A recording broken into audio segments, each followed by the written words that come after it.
Hey, what's up, guys? This is Takara Williams. I am here with Perry G and Carla Harris. Hey. And we're here to just wrap it up and talk about what happened in the high school season. But first and foremost, let's give congratulations to the state champions of Florida. We've had 5 representatives that came back with the championship. Championship rings. Yep. Somerset, Miami Country Day, Oxbridge, American Heritage, and Dillard. Yes. Let's start off with Somerset. Young team. 2 times champ.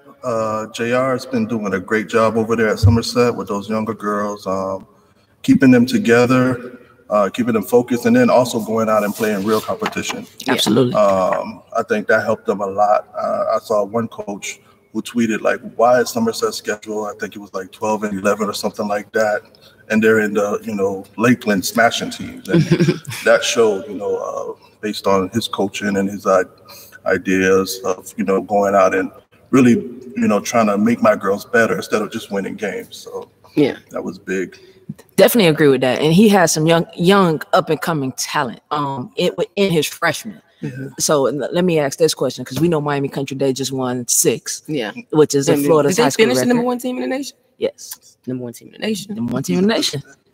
Listen, does Somerset have the opportunity to do the same? With 6. With 6. Right now they're at 2. And those girls are coming back. They're freshmen this year. In that class, yeah.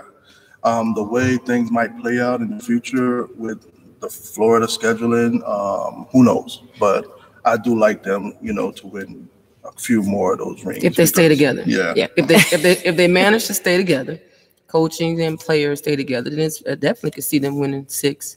But we know how things can be in high school basketball, so things happen, people change positions, players, so but if they stay together, I don't see anybody being able to stop them because they're only going to get better and better in experience. That's definitely true. True story. Perry, you said some possible moves. Let's talk about that. Possible moves. It's nothing confirmed. Just some rumors I heard, and people talk. So where there's smoke, there's fire. It didn't come from the horse's mouth, but we the Wendy Williams out here. It could be a move to Cardinal Gibbons. I think that position might be opening up. And some people were looking at it, and maybe JR as one of those people, which I think would be a pretty good fit for him. I think, moving into that class and having more, more backing, I guess, from the school, being a bigger school. Cool. Yeah. That would definitely help him to go out and, do a lot more with the girls. So, if it happened, it would be great. If not, hey, JR, wherever you at, you good, man. keep doing what you're doing. That's right.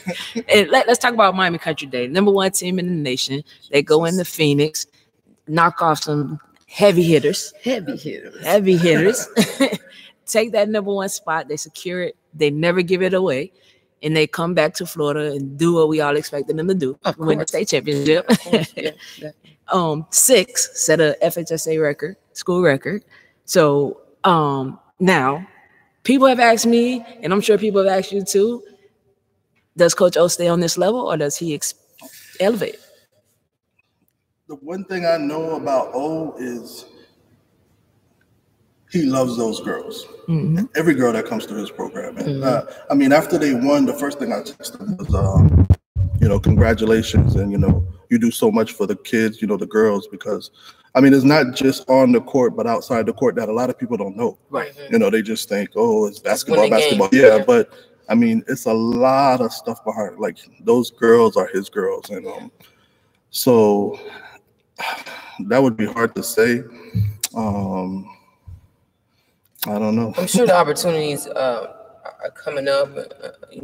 What he's done there at Country Day, he really doesn't have anything else to prove. It would have to be just his desire. It's his passion to stay on the high school level and help young ladies in the way he's doing, or is his passion to elevate and get some collegiate experience and see what that's like. And every individual coach has to answer that question for themselves. What is your goal with this game? How far do you want to go with this game? And I always say it doesn't belittle anyone who chooses to stay on the high school level, or it doesn't say anything about anyone who chooses to elevate and go to the next level. it's all about your individual choice and what you Personal want to get out of goals. the game. Yeah, Definitely. Yeah. So in April they'll be playing for the Geico National Championship, April 5th through 6th. Also, now it's a new name, Geico. Awesome. Yeah. See how Geico did that? Yeah, Geico slid right on in marketing. This would be their third time. They won the last two. Are we only taking one team? Because we've had sometimes we've Well, taken we had two two. Florida Yeah. teams. So is it just one team? You know, like maybe a Dillard can slide in there or something. I don't Well, think they're in there the this top year. teams right now that's available to go, because a lot of those states have limitation where they can't play outside of the season, or they can't. That's why go. we usually be able to slide two of us in Yeah, there. but out of those top teams right now, Country Day is eligible to go. New Hope from Maryland, which I think is now Max Preps number 5, is also eligible to go. Centennial from Las Vegas, Nevada, which I think might be number 3 or somewhere, is eligible. And then Georgia has that Westlake team that went undefeated this year. Will Georgia let them travel out of? Yeah, I think they've played before too. So they're like 29-0 undefeated team. Wow. So how many do they usually pay for that for the women's side? I know it's less than with the men. Yeah, the girls' side is 4. They start on Friday and end Saturday. The boys usually start that Thursday, get the first rounds out, and then Friday and Saturday. Okay. We'll see. I think this field, if those 4 teams go, would probably be a little tougher field than in the past. Yeah. So it would be a good, and then that if things played out the way I'm thinking they might, and Country Day gets a rematch with New Hope, which was the team in Arizona that Maria hit that 4-point play against. Right. Yeah. In overtime, to bring back to win, that would be a great, great final. Yeah. So let's talk about this since we're on Country Day. You have Coy Love and Maria Alvarez. Neither one of them are McDonald's All-Americans. You guys agree with that or not? I mean, nominate. You know what? They were nominated. Anybody can be nominated. Yeah, you could have nominated somebody. Right. I think that being the number 1 team in the nation, you just warrant at least one kid. And besides, now I'm not just saying just because of that, but these young ladies can play the game. Yeah. Like Coy Love can take over a game when she feels like it. Yeah. Alvarez can take over a game and she can facilitate a game whenever she feels like it. So I do think they warrant that opportunity, at least one of them. I mean, they went out in Phoenix and did some things that I'm sure no one thought this Miami team was going to come and do. So I really, but I always go back to say that's a political field. Exactly. And you get into some things that we don't always get that attention. We're still trying to get that South Florida attention that we have top kids, and that might be where we just got excited. We got to do better. We got to do better. Let's talk about Oxbridge. Oxbridge won once again. 2-time. Aaliyah Stanley drops 32 in the championship game. Hey, who did she sign with? Eastern Michigan. Eastern Michigan. Michigan. Baller. Short, short in stature. Yeah, but her heart is like 6'6". Absolutely, Heart is 6'6". We just talked about that. You just gotta have a dog in that fight. I'm not gonna let you lose, coach. Exactly. That's exactly what happened, because that Lake Highland Prep team is really good team as well. Congratulations to them. They also went out to Nike, and they did all right. So Aaliyah just was like, I'm not losing my last senior game, and she let them know. All the work I put in the gym, I'm gonna show you guys why I do it. It's time to show up. It's time to show up. And they're going to lose a lot this year. Yeah. They're losing, how many players they have? About 6, 7? Yeah. They're losing about 7. Their starting lineup It's all basically signed. going, So it'll be a rebuilding year for them next year. Could be a reloading year. Yeah. Some people reload, some people rebuild, some people reload. Just all about how you look at it. That's true. But I definitely think right now they're probably the second best team in Florida behind Country Day. I would agree. I can't disagree with you on that. Yeah. I definitely can't disagree with you on that. They went out and played some teams. I mean, they put in work. And it was also things change. I've heard a lot about the school overall, that things may change for the school overall. Yeah, is it going to be open next year? Will it be open next year? Which makes a lot a difference in terms of what there may not be a school that have a team. So when you say you're going out with a bang, they went out with a bang. Really so we ended on top. We ended on top. Hey, just walk away. Over with. Party over. That's it. That's a wrap. Party over. American Heritage, they also won. 2 consecutive states. Yes. Yeah, they did. And I like Paris. I like Paris Sharp on that team. Like plays underneath, bangs on the board. We actually interviewed her at the youth school event. So love the way she bangs. Yeah, love the way she brings it to the table. Twins. Yeah, the Twins definitely. And they're bringing back a nice pretty decent core, as well. Now, are you sure? Well, you want to think, you want to think they are. I don't know. The Wendy Williams, the community said. Well, I mean, that's going to stir. Every spring and every summer, the pot stirs about who's going to do this and if this kid is going to stay there. And, the pot stirs. And I always say people sitting there fishing rods out and see what's going to happen. Yeah. But, hopefully those young ladies, stay together. If you have a nice core coming back, you've won 2 state championships already. I don't understand what is your purpose. You have a great institution of learning. Yeah. So what are you searching for now? You're winning on the court. I'm sure you guys are winning in the classroom. What else can you be looking for? And that's what we got to talk about when players and parents go from place to place. What are you looking for? That's a great question. I don't know. I don't really know Greg personally. Like I'm hanging out with him or anything, but at the end of the day, he's gotten the job done. Yeah. He's able to put those kids in a winning situation and help them excel. Now, I don't know who's signing where. I know they had a big Seton Hall signing last year. Right, last year. Yeah, with her. I don't know what the seniors are doing now. Now, if that's an issue you have, but that can be fixed, and you don't have to transfer to get that fixed. Yeah. Absolutely. If you feel like, I always feel like, and I know we got a deep conversation with transfer, but for somebody to leave, we talk about that situation, you got to say, am I growing as a player? Mm-hmm. Are my skills being honed as a player? Am I getting better as a player? And if I'm not, then if I'm leaving, I've got to be going to a great situation where I've seen this program, and I notice I didn't say coach. I've seen this program help players improve their game and go on to the next level. Yeah. That makes perfect sense to me. But as you say, we'll get into the transfer things later. That's a deep conversation. Yes, Lord. Dillard High School, Coach Pender. She got her 10 in. Legendary. Got her 10 in. I call it, that's the goal. That's legend. You can't say enough about what she's done with that program over the years, and outstanding players that have been. And we talk about, let's go back to that word. We said that T word, that transfer. You see a lot when you get in that Dillard house. Mm-hmm. You don't see too many kids walking in that Dillard house. They do a great job of raising their kids up and keeping them in the house. Yeah. And you look at Genovia, Raven, those are middle school kids that came up in the program and now are state champions. And that's a great job by Coach Pender and her staff. Yeah, definitely a great job. They actually exceeded my expectations a lot. Big A champions. Mm-hmm. Went out tonight. Key did great as well. State champions.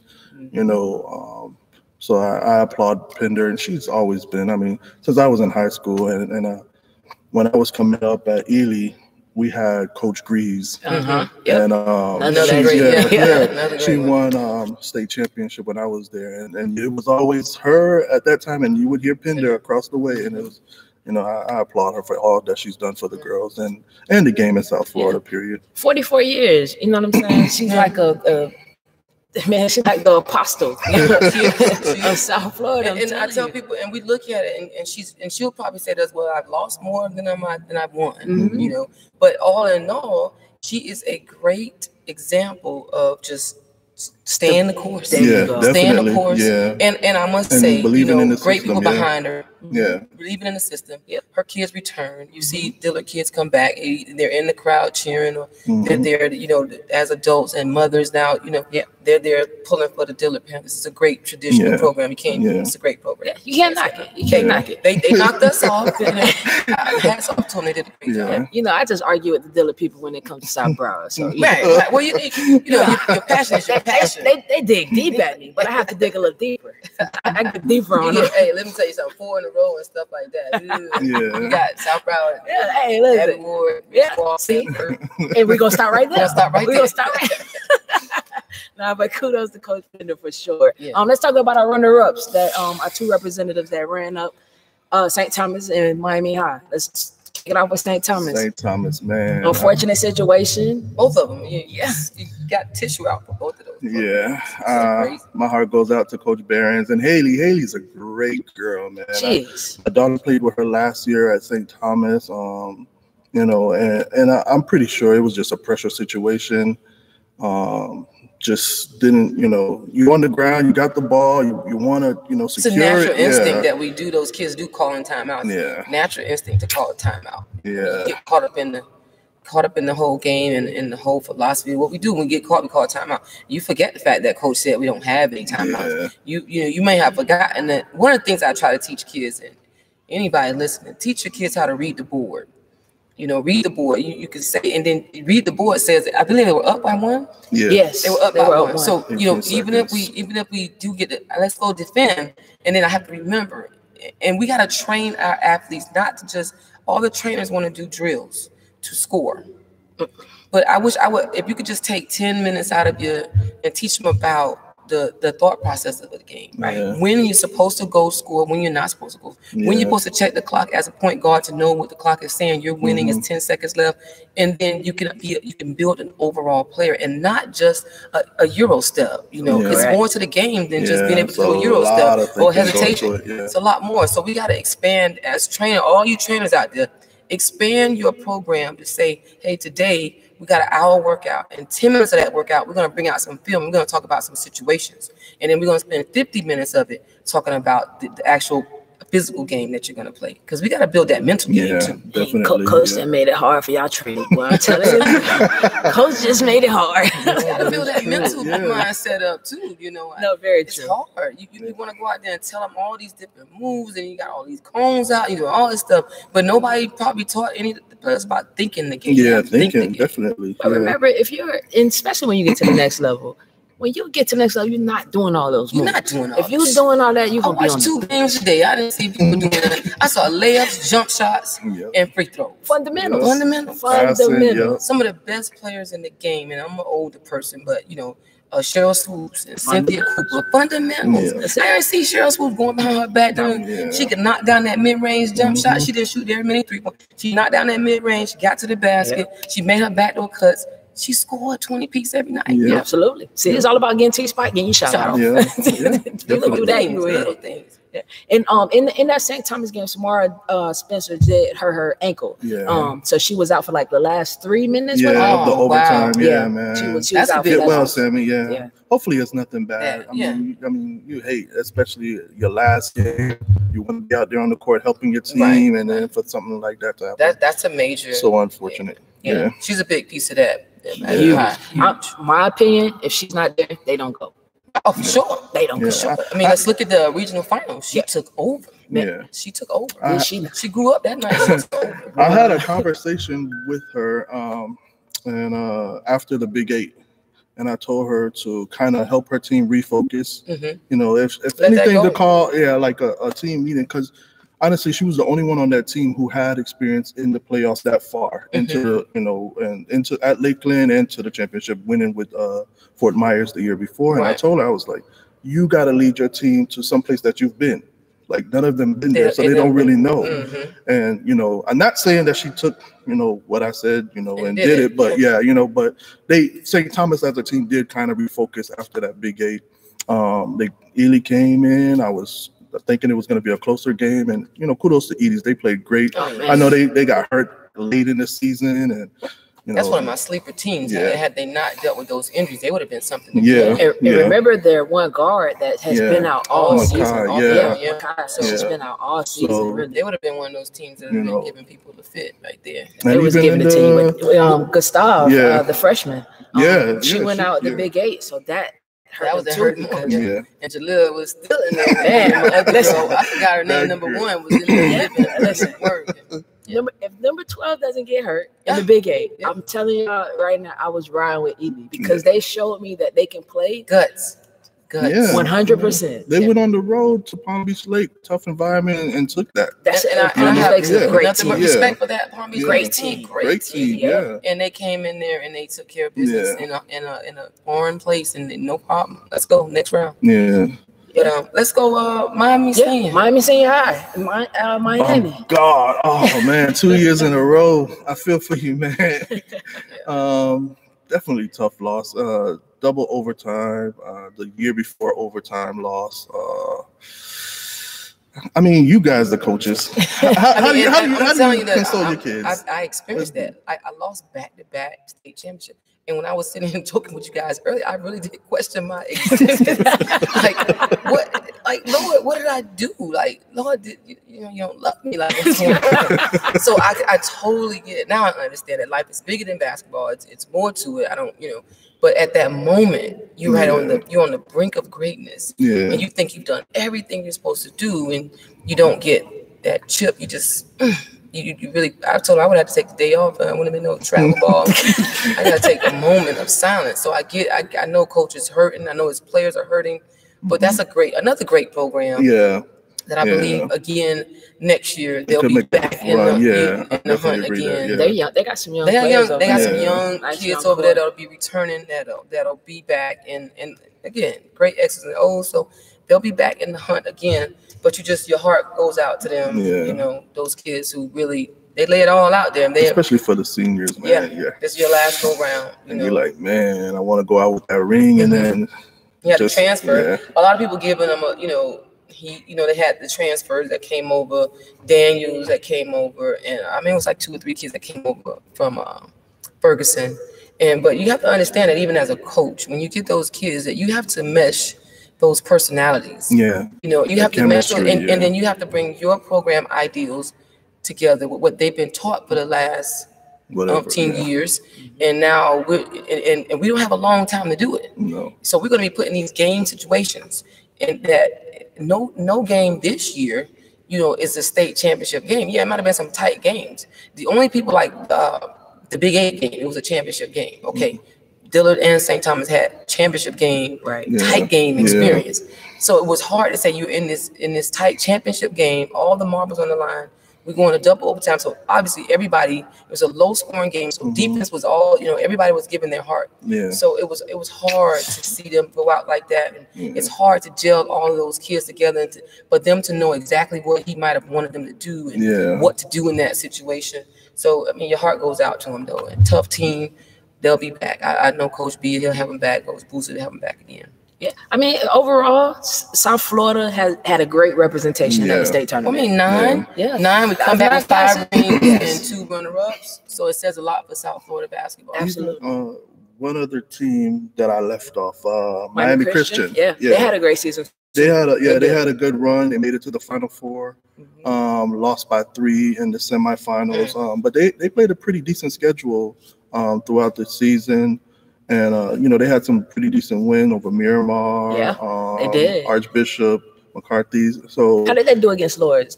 Did you remember that game? No, I don't remember. But I like them as an up-and-coming team in Miami-Dade County. So we look at our 7 our teams that right here that are 5 champions and our 2 runner-ups, and we would look at their schedules, and we would feel like one of the biggest things, I'm speaking as a coach, I think that one of the biggest things that they could have done to put themselves in a championship situation was to build a schedule that gave them tests. Definitely. That allowed them opportunities to be battle tested. Yeah. If I could tell anybody out there listening, coaches, don't worry about what your record is at all. You worry about your trials and your errors and people that are going to test you and push you. And we talk about the great South Broward. I remember one time South Broward was at the state tournament, and Coach Rich might have had them. They might have had like 9 losses or something. But it's because he's going out and he's playing top competition. You can't stay in your community and just battle your community. You've got to get those kids out and get them really battle tested. So because the state championship is not played in New Orleans Gym.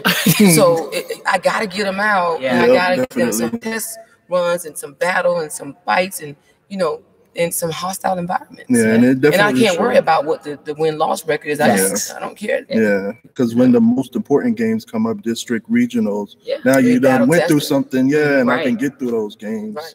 And it actually it makes your team bond a little more. Right. You know what I'm saying? Definitely Always say getting that. out on the road together, you can bond a lot. Right. You know, Away from everybody absolutely. else. And I think that's key too. Away from everybody else. Yeah.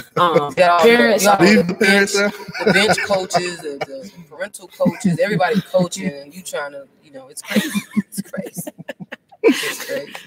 So you're trying to get the kids' attention, and everybody else trying to get their attention, and you're trying to tell them that's not the right shot to take. Not that I don't want you to shoot, that's not the right shot to take at the moment. Yeah. And everybody else yelling, shoot, the crowd shoot, yelled, come shoot. on. Yes, exactly. So it's good to get them away so they can understand, and then good to go back and watch that film so they can understand why that wasn't a good shot. Right. Exactly. As you go through it, and you can see what you took that shot when he could have ran a little more time. We could have still got you that shot. Yeah. But a lot of times you're playing against the clock. And not just once you get that lead, you playing a lot against the clock and using the time wisely. In high school, we don't have a shot clock in Florida. Yeah. So, do you think we should hit one until they change it? Yeah, but that's expensive. Yeah, It's expensive. Yeah. We need it. Yeah. We need it. We need it. We need it. With that being said, we're gonna take a quick break, and we'll be right back.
special guest. Hey, we're back.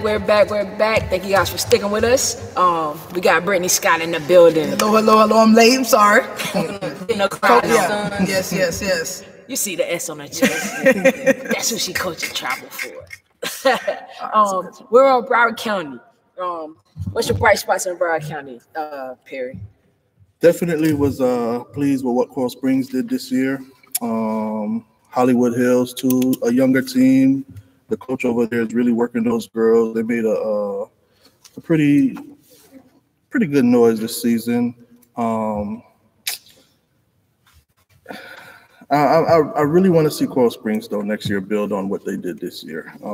They made it to the district championship against Deerfield. Are they young, or they got? They're bringing back a core of girls. Core? Yeah. Okay. So I'm hoping that they build. I mean, I think their top guard is a sophomore, so she'll be coming back. She played with Team Knight. Okay. Forgot her name. So Isabella. Yeah, there you go. So I'm hoping to see them build. You? Cypress Bay for me. Cypress Bay.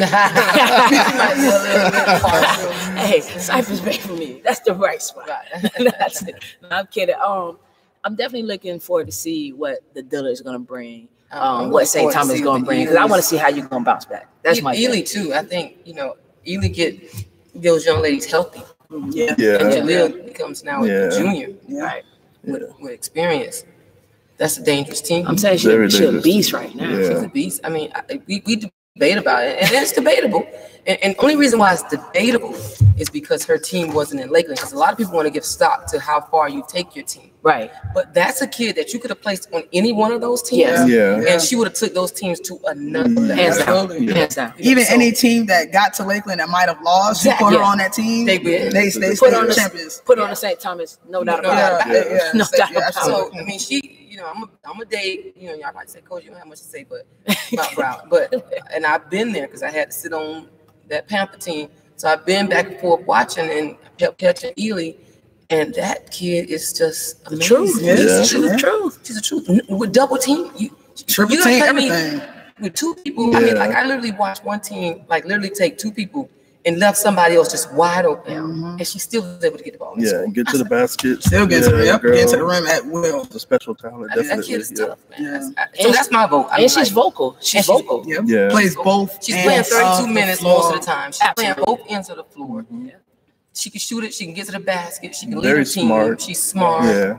There's not kids like her. You double team a kid like that. She still gets to the rim, and then she guards your best player on the next possession. That's crazy. Guard your three best players. Yeah. No. Three. Yeah. All of them.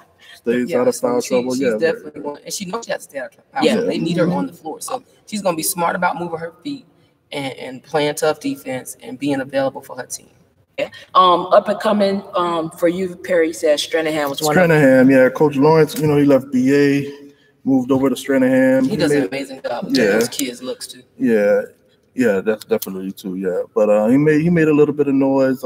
Let's see what he does next year, building that program. In his second season over there. Also, University, Coach Gordon. His first year over there.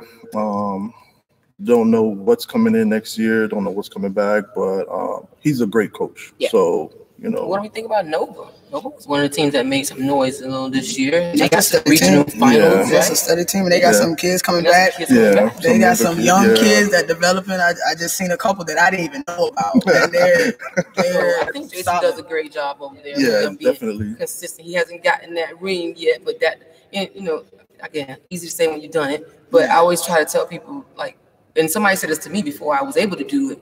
Like when you win it, you're gonna be like, oh, that's what it was about. Like, don't let that define you. I think Jason's one of those. He's in the talks every year. He's in the talk every year. He's doing a great job with his program. He's a solid coach. Yeah, definitely. I think his only problem was you got to face our bar every year, and this year In they're early down. years. I'm just saying, I got to plug. I got to go back. What's the middle school? She Hey. gonna plug the middle school side? Hey, so Addicts Middle School, you know what? They won the county championship this year. So let me just plug that in there. But no, I do think, he's given South Broward some real battles. And South Broward has some decent teams when they matched up. Like, Yeah. it's tough. So, you know, they've been battled for South Broad to even get out. So it's vice versa, but he does a good job. Does a good job. He just got to get over that hump. You know, I think next year he'll bring back another, like you said, some solid kids. Got some solid kids coming back. He loses Gigi Gonzalez, point guard. Point guards are hard to replace. Back in. Yeah, and they're hard to replace. I think your point guard and your big girls are your two hardest. Yeah. But with the changing of, obviously with the state, what they're doing, you might get an easier go around. It might, so like there's a lot of stuff up in the air based on where you are, where you ranked and stuff like that. So that plays a role. Broward County's best. Perry, I know you have your opinion on who that is, but we can't say they're the best and they lost to Dillard. Best team in the county. No, I said St. Thomas is the best team in Broward County. And yeah, they did lose to Dillard in the Big 8, but they also went into Dillard and beat them by 16 at Dillard. But they lost in the Big 8. That says a lot to Dillard to take that loss and then come back 2 weeks later. And I definitely agree. Dillard is a tough team. They won. Best team in the best team. But what gives you to not make them the best team? I just think overall that team in any series, you put them with any team, I think even in a 3-game series, I think they can win it. Every time. Perry, I hear what you're saying. Hold on. Let's talk about, and again, I'm not knocking because I have a bunch of kids that's on that team that I've coached personally. They got a great group of kids, love those kids. If teams are healthy, is St. Thomas still the best team in the county? No. That's just my opinion. If teams are healthy. Let's go back even the teams that were healthy. St. Thomas can't. Let's just go by statistics. And somebody said this to me: numbers lie. No, numbers do not lie. One thing, words, the languages, they change up, and they may have you confused, but numbers stay the same. They're consistent, and the numbers say that St. Thomas. And I like the program. I love the young ladies on the program. I think they have some outstanding players. I think all of us doing a great job building the program together. Can he be consistent? You can't be a one-hit wonder. Can he be consistent? That being said, I have to give the nod to the Dillard Panthers. I was going to say, that's consistency. Consistency and the fact that they went and got the job done from top to bottom. Definitely. They won the Big 8, solidifies them as a top team right there. In Broward. And then they went out and they said, we're going to go and get our 10th state championship. Best team in Broward, period. True story. I think I had it. That's why I asked. What makes them the best? Again, they're up there, but it's what we potentially think they could do. The numbers said that they didn't. Because, and again, truth be told, we're all basketball purists. Who was really thinking about Dillard going to Lakeland? I mean, I told him. I feel like I was going to be in a battle with them, so it's a possibility. But as far as they don't have a Dillard team of they got power hitters. You know they got kids. They got kids that played their role. They played their role all the way through Lakeland. I've always said that they would be there in that game because it was not a tough. It wasn't a tough. There was us and them. Let's just be real. To say that who's going to fight. Yeah. So. That's saying that they had an opportunity to be there. The fact that Coach Pender and her staff continued to allow them to build their resume throughout the season said that they will be prepared if they got that opportunity. No matter what their district looked like, no matter what the first 2 rounds of region, they said when we make it to that region final, we are prepared to be able to. They still went to Arizona and picked up, I think, a game or two in Arizona. That's what I'm saying. So your when it comes to best team to me, it also your schedule. Like schedule plays a role. Schedule plays a role for me big time because again, just like Carla said, they weren't a team that was talked about the Dillard of all. They go to Arizona, they pick up 2 wins. They come back to the Big 8, they got to fight to get that W. They get that W. They play Carla in a tough matchup, they get that W. Like Dillard got for me. Lakeland and they get it done. Yeah, Dillard got to be the best team in Broward for me. No, they are for me too. That's just fair. I still like y'all St. Thomas. I mean, we just like y'all. We're just saying that the facts say that. But I mean, St. Thomas. If you look at the resume, they went out to Naples, won the Naples shootout. They went up to DC for the She Got game. They lost those 3 games. Like most of their losses are against top teams in the nation. That's Oxbridge, Country Day. Not losses, and against your record is a loss, but it's actually a learning experience. Yeah, definitely. And for Dillard, they picked up some wins out there. But they also picked up some losses, but they picked up learning experience. That really got them in these championship games. That took them over the top. See, I can't give them the nod because if you don't dethrone somebody that's been consistent in the county, I can't give you the Like if they would have beat Dillard, I'd have said, nah, they are the best team in the county. Right. I would have said, oh, Genovia on that buzzer beater. Even if Genovia, they say the ball is in your hands. I don't know. I don't know. Even if Dillard would have won in one state and St. Thomas had beaten them in the Big 8 but lost in the state chat, I would have voted for St. Thomas. I would say St. Thomas because they got it done when it counted. Because I can't judge you for what you do in Lakeland. That's not Broward. Yeah, exactly. I get that. The fact that Dillard was able to be just do Broward, that's fair. Your bright spots for Dade County. Now I know you're in Dade County. Who do you see as a bright spot? I told it. You see, I told it. That's not a bright spot. Yeah, that's a steady hit. Consistently. Yeah, you are consistent, man. Carla, watch out, man. If you can see, I don't know. Did we say where we are? Let me tell you, we in this gym. There's a lot of pictures up here on the walls with Carla in it. Don't let her do no bright spot. That's a consistent hitter. Stop it. We hope to we bring back 5 starters. Now we hoping we win. Hey, she being political. Calm down. I tell people all the time, like everybody, you lost the game to Dillard in our gym, and everybody like, oh man, the future's bright. But I live day by day.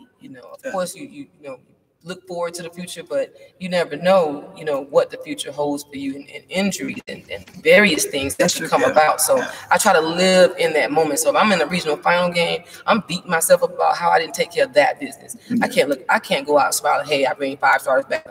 Future, right? You never know what can happen. But that being said, we're talking about potential. Yes, we bring back 5 starters. We bring back 9 out of 11 players from a regional final. Steady hitter.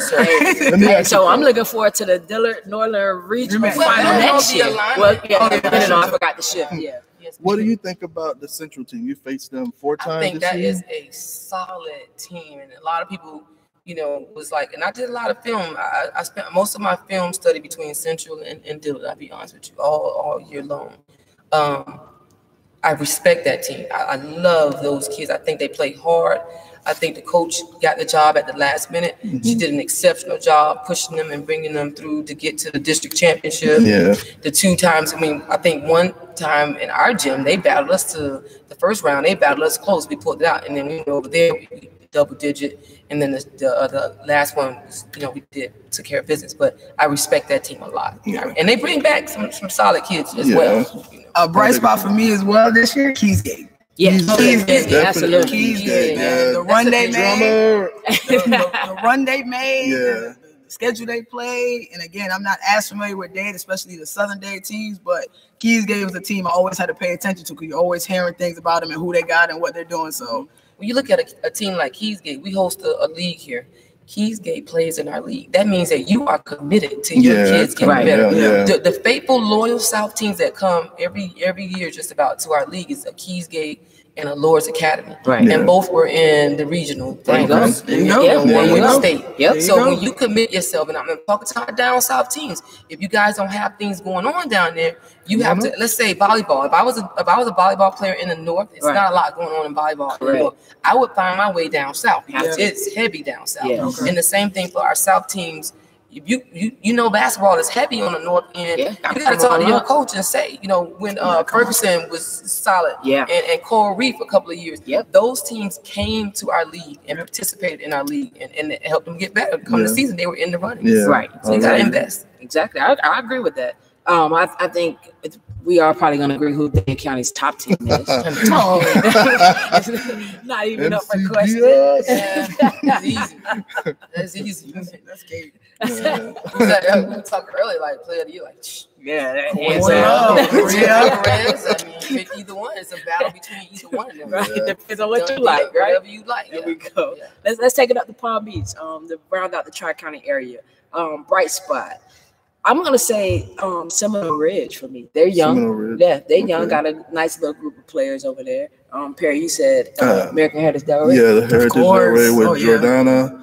Fantastic season this year. Shout out Jordana. Yeah, she did a great job this year. Are they returning much to she's turned the guard. The guard is an 8th grade. The guard is tough. I just saw her in the middle school event in Palm Beach hosted by PBC Hoops. PBC? Yeah, she legit. She's legit. Perry out here giving shout outs like a Hey, bug out here. No, that's a good dude, man. No, he cool. Yeah, I like he Alex, covered, and a lot of my Palm Beach knowledge, comes him. from So him. fair. Yeah. No, he biased. he definitely does it. Your steady heavy hitters. That's how Palm that Beach is. Palm Beach Lakes. Palm Beach both guards. Sandra, a girl, Yeah. she does a great job. She took it, it's tough. 2 years in a row, she went out the first round, Yeah. but she had some solid kids. And it's just a lot of things that we go through as coaches and our players and that we don't have control over. Yeah, true. And you just have to keep trying to coach them through it. Yes. So, a solid team, great team, and an awesome program. And I'm sure she'll come back. She'll regroup. Yeah. Ready to She'll go fill in again those next year. pieces again and be ready to go again. Consistent program. Best team out of Palm Beach. Oxbridge. Oh yeah, that's easy too. Yeah. Player of the year out of Palm Beach. You guys say? Y'all give her player of the year? I like her. Over Kiara? Let's talk about it. We can jump right to player of the year since y'all brought it up. I think so. Palm Beach Gardens, Kiara Brown. I love Oxford. Kiara Brown. I always thought that she I've was just seen a her. raw, Yeah. I love them talented both. athlete, but when you have, and I know her Kiara Brown's team is not an Oxford team. I get it, but also I've seen Aaliyah just Take over games, man. Yeah. And even though Kiara does that too, because I love both of those kids dearly, but Aaliyah, man.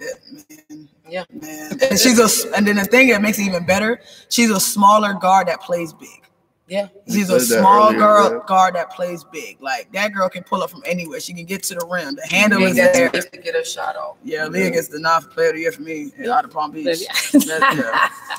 Like you with a 1A Kiara Brown. That's 1A. So now, since we got the player of the year for Palm Beach leveled out, let's go with player of the year from Broward County.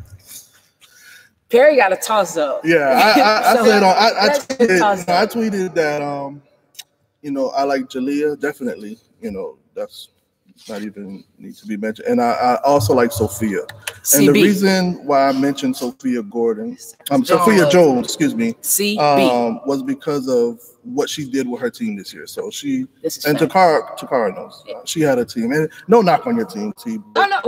Basically, let's be for real. That was her player. Britt, I'm gonna be real with you. 100%. Okay. 100%. And she was still able to get them to, a district championship game, with what she had to work with, I think she averaged like 25 points, maybe like 9 rebounds or something like that. Couldn't come out of the game. Some double teams. Yeah, definitely. I mean, some teams, that's all they had to do was just try to take her out, and she still was able to, do what she needed to do. I mean, and kids like that sometimes get slighted because their teams don't advance far. Yeah, exactly. People don't get to see them a lot. So I love my girl Sophia Jones. Don't get me wrong, but my player of the year is Jalea. Because I was just getting ready to say that. Toss all around you want, but we coming back to that. Jalea's still my player of the year.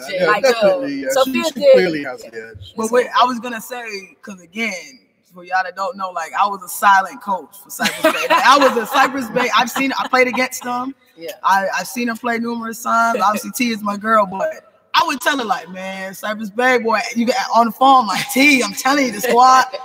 But the resume you gave for Sophia is the same resume for Jalea. So then when we talk about resume, then we're talking about caliber of kid. I just don't feel like Sophia is on that Jalea caliber of kid. Yeah. You know what I mean? Right. And they're both coming back. There's no issue. But again, when it comes to caliber of kids, Jalea just she's on another bracket. Man. I mean, that kid has a killer. Yes. It's killer. Yes. You know what I'm saying? Sophia's not that type of player. She's more efficient. Can get the job done, but Jalea's on another level. Yeah, I mean, it is what it is. That's my player. Unanimous. Yep. Yeah, definitely. Yeah. All right, Dade County. I got 2 people. Next. You see how they disrespectful. Maria Albert. That's it. You pick 1A, 1B. Flip a coin. Yeah. 1A. That's it. Those 2 young ladies, took that team. I mean, it's a solid team overall. Period. I think they could have won games if Maria wasn't there or if Coy wasn't there. But those 2 young ladies they're outstanding. Yeah, no, definitely outstanding young ladies. They're efficient in what they do. They know, and I love how Maria can score if she wants, or she can facilitate whatever her team needed her to do. Yes. Coy can go to the basket. She can pull up. She can post up. That's two players is easy. Now, the only thing, if you talk about non-class, because you look at Broward, I don't know how you guys do it, but our GMAC or our Dade County, I don't know if they would see. They wouldn't count them in. Oh yeah, we'll break it up though. Yeah. It would go like 1. Yes, because we do we 9 break to up. 6 and then 5 to 1, right? Yeah. Right. Yeah. But those two without the hands down. I mean, for me, I watch the growth of Coy from last year Miami Country Day team. You know, first year coming into the program, first year working with those coaches, and it was tough for her and the team. I mean, you saw they ended up winning state. You know, I think they finished 11-10 or something like that. You know, first year I think they lost double digits in probably 6-7 years. But this year, I mean, like she came in as a different person. She worked the entire off season. You know, committed to the coaches 100%. I mean, I watched her out in Nike. I mean, from the jump, this girl was attacking. But she's an Essence kid too. Let's understand that too. So I mean, we give Miami Country Day credit, but definitely, yeah. Kim and definitely, her and her staff, definitely, credit too. That they built her up as well That's definitely to be true. a solid player, a solid performer. She spends a lot of time out there with them in the summertime as well. So, that girl I'm not taking anything definitely. away from No. Country Definitely, Day. I totally agree with you. But definitely for me, that would be the Dade County Player of the Year. Yeah. Maria definitely, like you say, flip a coin. Basically. All right, so look, if we had to pick a Tri-County area player of the year out of Miami-Dade and Broward, Coy Love gets a nod. Out of all the 3 people that we just selected, Coy Love gets a nod. Oh yeah, The Tri-County area. Yeah, Coy. Yeah, I would go with Coy, and then I would say Jalil's, and that's crazy being a sophomore.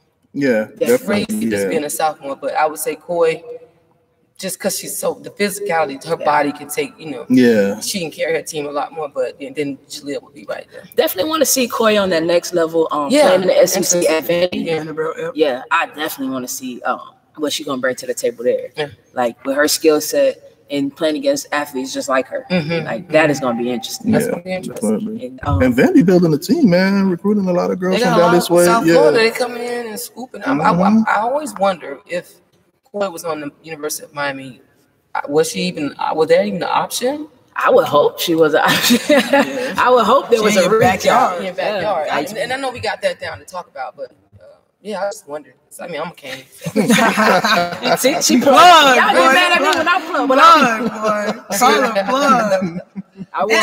That's a third plug today. Go South Broward. I skipped middle. And then I went up.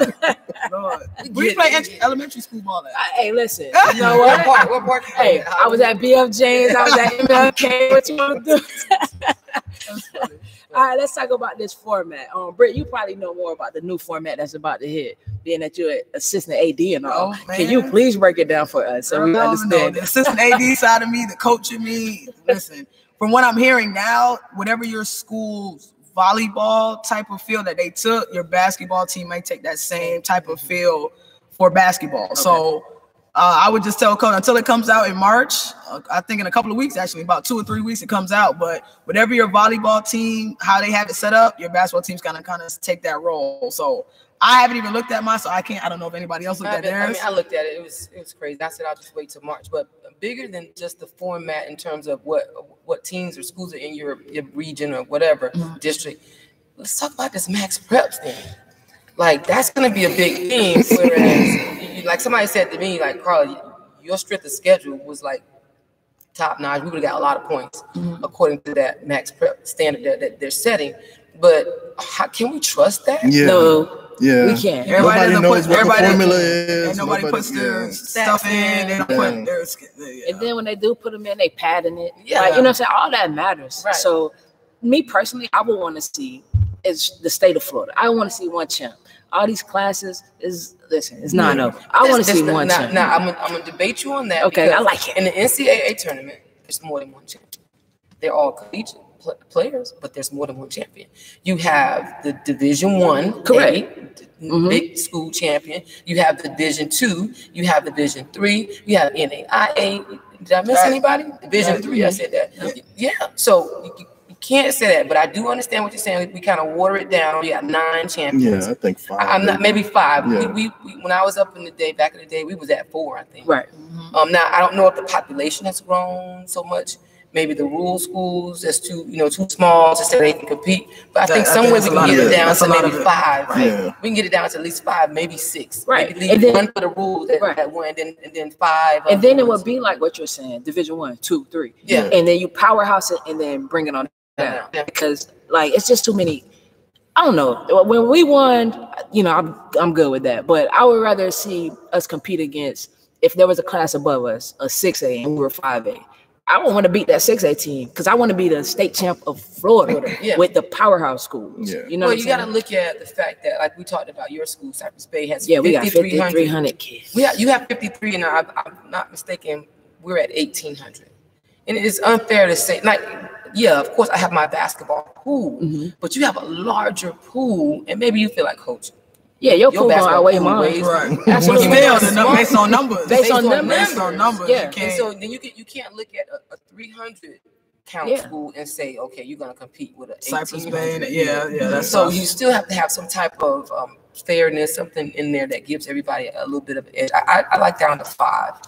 I still don't think they have it right. I mean, again, everything is debatable when you got new rules in, but I'm one of those coaches where I feel like private schools should have their own entity because we're talking about pools. Carla's pool is this, my pool is that, Carla's pool is something else. But the private schools, your pool is all of our pools. you're in everybody's pool. It doesn't matter where you are, what you're doing. Yeah. And that's not because if any one of us was at a private school job, we would do the same thing. But I feel as though you should have an area where big private schools play each other and a smaller private schools play each other. Right. That takes out a lot of the trying to do everything by population and by numbers because those factor in as well. So those rural schools, some of them are private. Put them in a small private and they'll play their own tournament and you figure out what goes on from there. I agree. They still win. Yeah. We still got a winner, but the fact that they're in that, they're in that boat. Right. Do you guys think this new format is going to somehow eliminate South Florida winning so many more championships? Honestly, they can say what they want to be political. I think that's a lot of the reason why it was up for debate so much. I mean, we could have won 7 this year. Exactly. We could have won 7, and there's 9 total. So when you put bracket 1 or Division 1 champion, Division 2, you put all the powerhouses in one. So now you got to beat up on each other. Exactly. So it kind of goes to both of your things where if you were 8A last year, but you're playing a 6A school or whatever, and you're both are powerhouses in that, you playing each other, but still, they don't want South Florida to wreak havoc like we do because of the smaller schools. I mean, we can say that, and I'm with you on that, but look at football.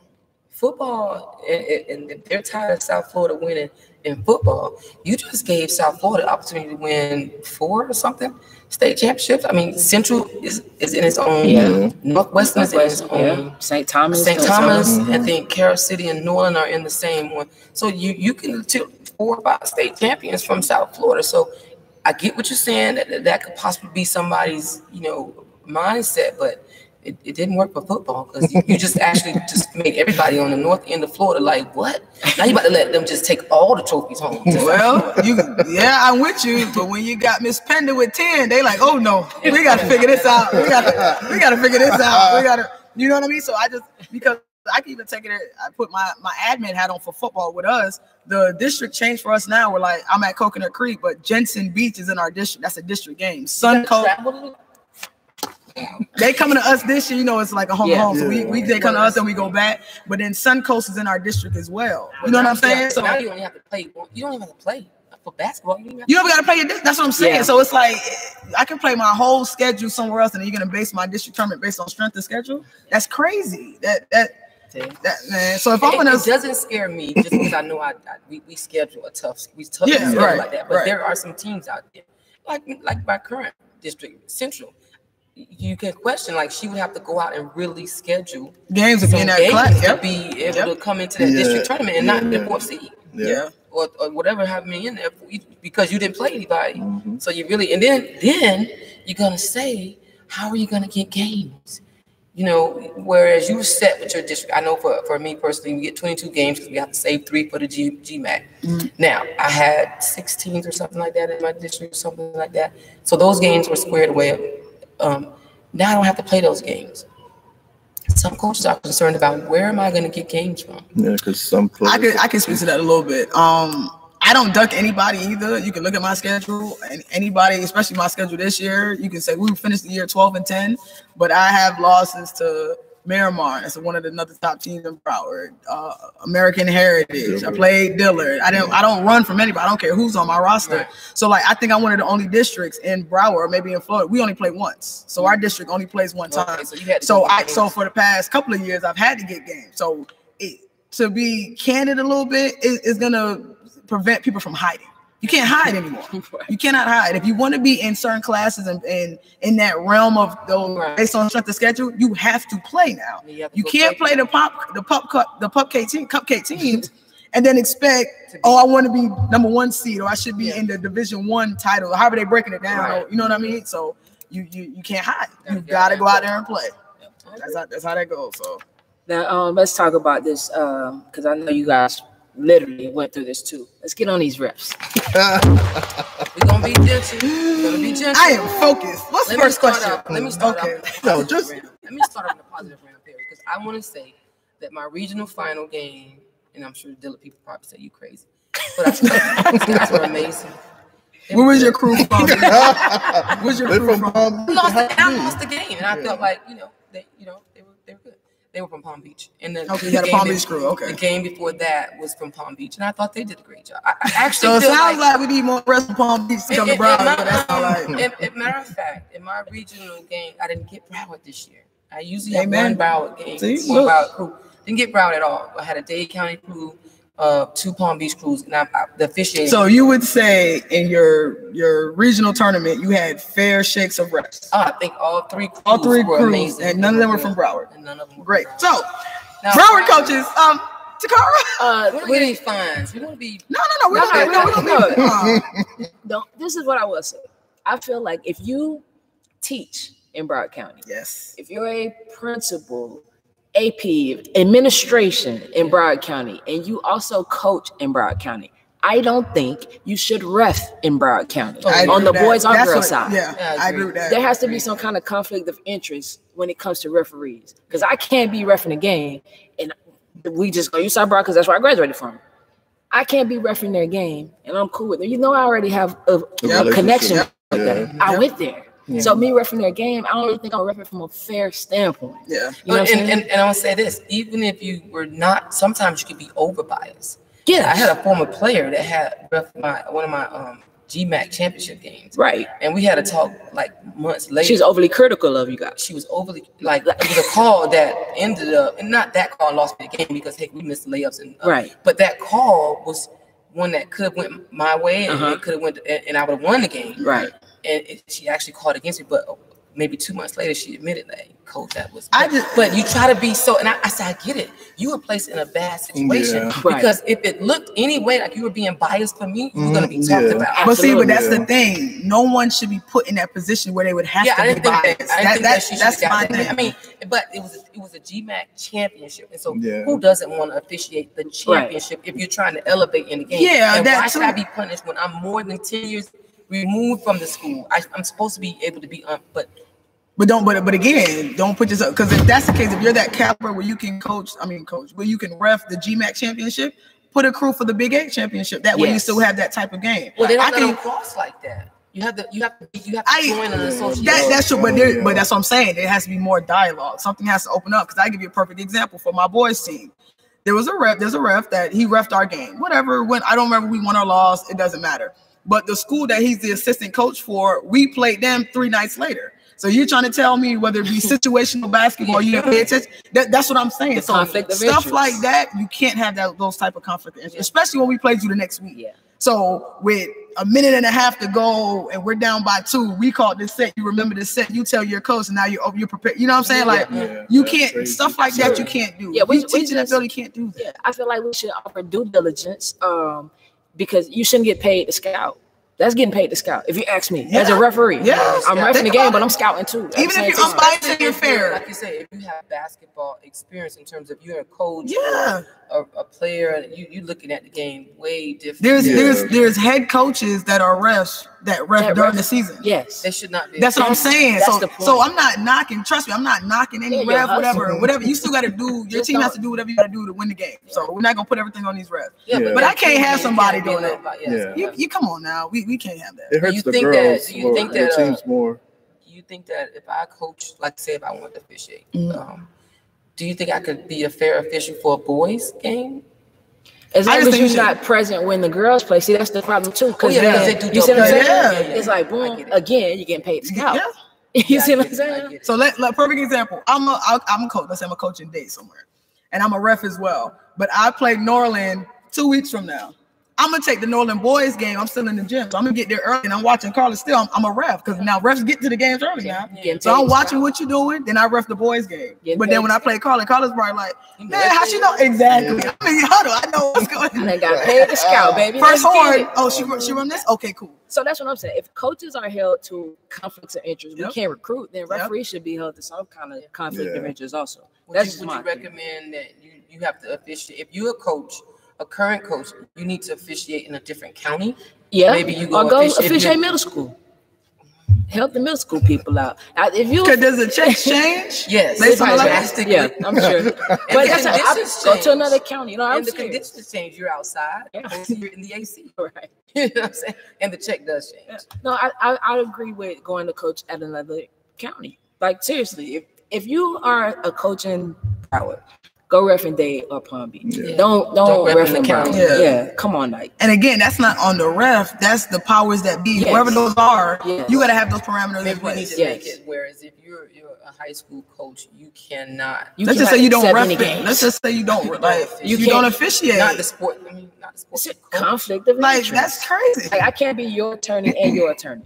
It's conflict of interest, right? If we're going to now, let me say this. So, speaking from a fan point. And I've heard this because I've complained to coaches, when my daughter played and said, hey, man, why you guys got this ref?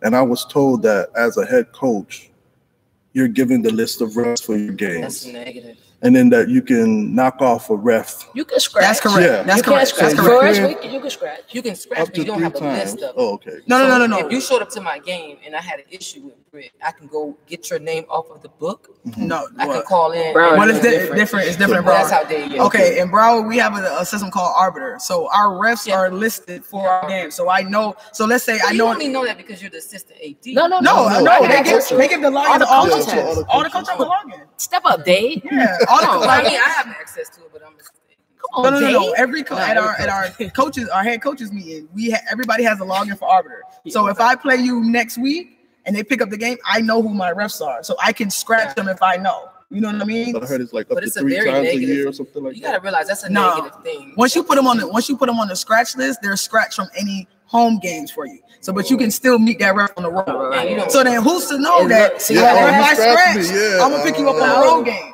You know what I'm saying? That's man. Killing us. Yeah.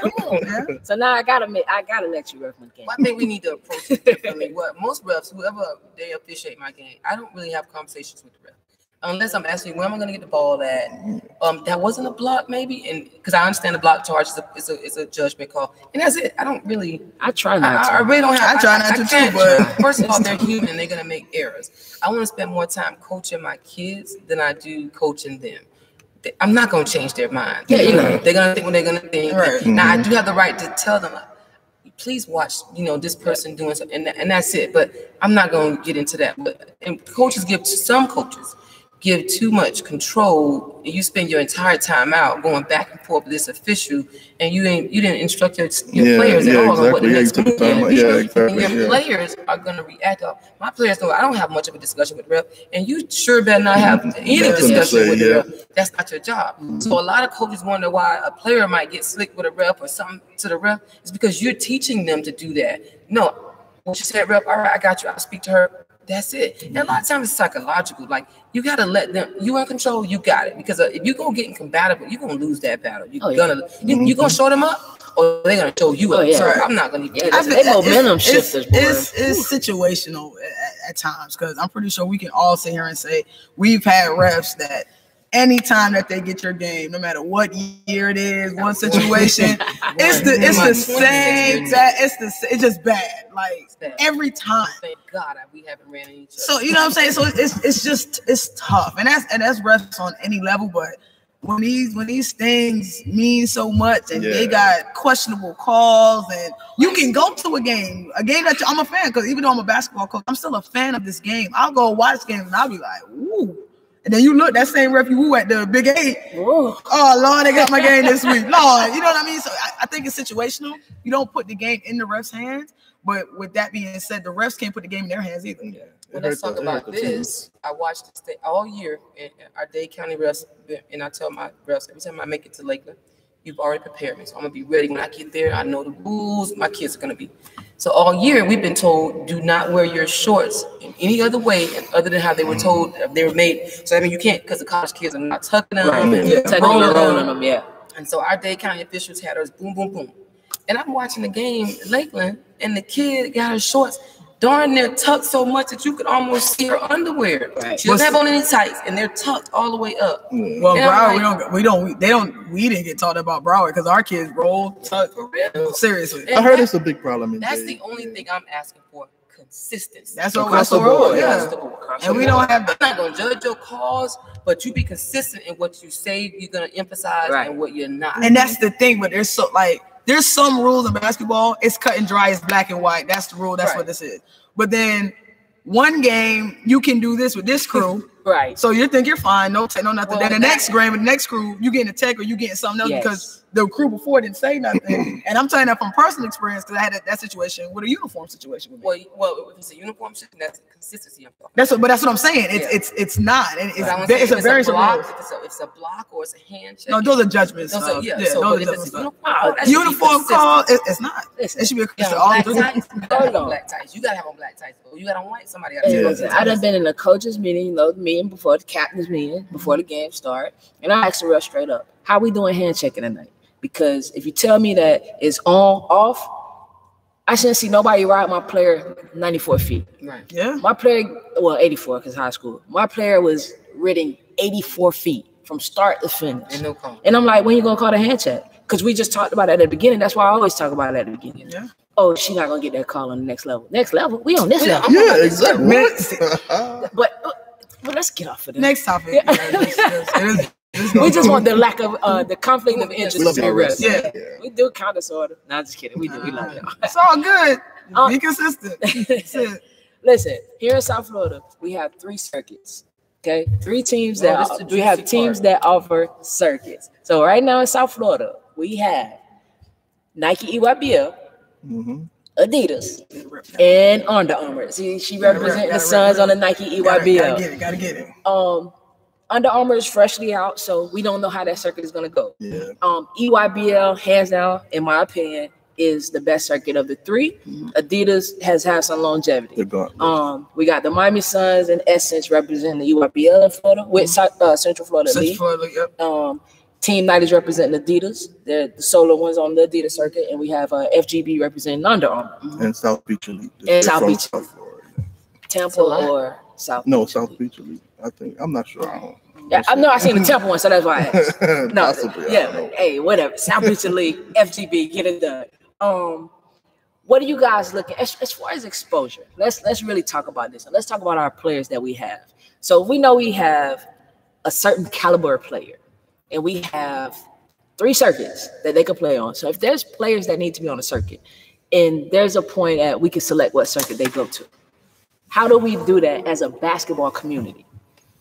As a community, because I could be good, but I don't have to be Nike circuit good. You understand what I'm saying? So I can't play with the Suns or Essence or Central Florida Elite. Well, not Suns top team, maybe. Right, but I still want to be on a circuit, like as far as a circuit team. Yeah. So we do know that those teams get in, and their colleges are deemed to watch those teams. Yeah. Like the Adidas circuit, your circuit team, there's colleges going to watch those specific teams. So if I'm not good enough for Fouls or Larkins, but I want to be on a circuit, like, can I go to the Team Nights of the Adidas circuit or the UA? I think you have to evaluate. The biggest thing is that parents I'm a coach. I'm not gonna blame parents and players are not realistic on what fits them, what's best for them. Everyone, and I've said this the last time we met. Everyone's not going to UConn. Everyone's not going to go to South Carolina. You can go to Coastal Carolina and get a degree. No, but it's facts. But it's okay. It's a great institution. Right. South Carolina's a great institution. You can earn a degree. You have to find what fits you. We have to stop selling our kids these dreams or being disappointed. As a matter of fact, you probably should be honored that they didn't put your child on the top team because they may never see her play. Exactly. Yeah. That's my point. Putting her on, that second tier team that I know she can get in the rotation, be solid in her performance, and get a look from one of those schools out there. Right. We got to stop doing it. Yeah. But do we think that it's necessary to play on a circuit? Depends on the caliber of player. And it depends on what you're trying to achieve. For instance, if you're trying to achieve being an All-American, being ranked in the nation as a player, then you have to be on a circuit. Definitely, I agree. If you're just trying to, if your goal is to get a college scholarship, you do not have to be on the circuit to get a college scholarship. You have to, understand, and that's the part that people don't realize. You have to set your goals. What is your purpose for playing this game, and then decide. Now, what I do like about the circuit, because I might think I'm bashing travel ball. I personally played travel ball back in the day. It's definitely not how it was now. I'm with you, but we have all this. You also gain experience. I think my best basketball experience was from my travel ball. Absolutely. Like in my high school team, we were good, but my best absolute in my life, and I'm going all the way from college. That little thing in the middle, that travel ball in the middle, was amazing. Yeah. So if you're on the right program and the right circuit, you can have an amazing. I met some amazing people that we're still friends today. My first time on a plane was with my travel ball. Just experiences of a lifetime. So I got to play against kids. I was the top kid at my school, but when I played on the travel ball, you get to play against. There are top kids all across. So I walked in that arena like watching those games. Like I'm a little girl from Miami. Like these people can play, right? So that's the part about travel ball that I do like. It exposes our kids to what you think you working, or you didn't want to go shoot today, and you just saw that girl knock down 3 in a row, or she's shooting with her left hand, and you still trying to figure out. So that's why you need to be at it's true. In the gym working out. That was an eye opener for me a few years ago.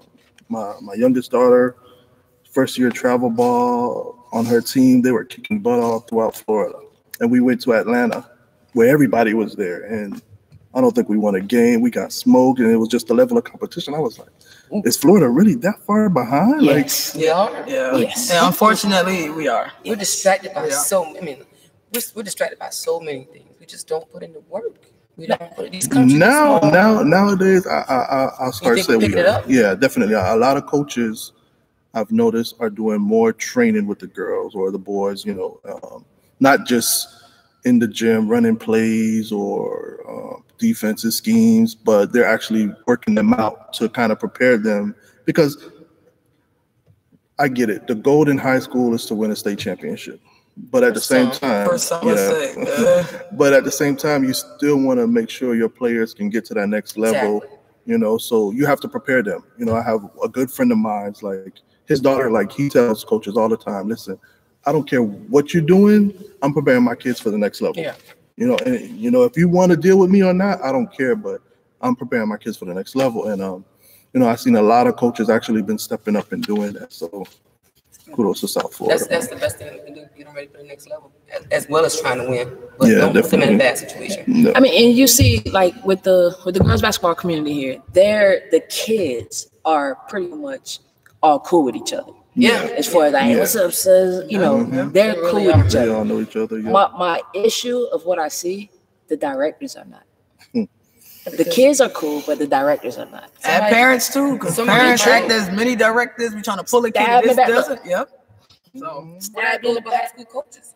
How many high school coaches actually chop it up and talk to each other? Because we let.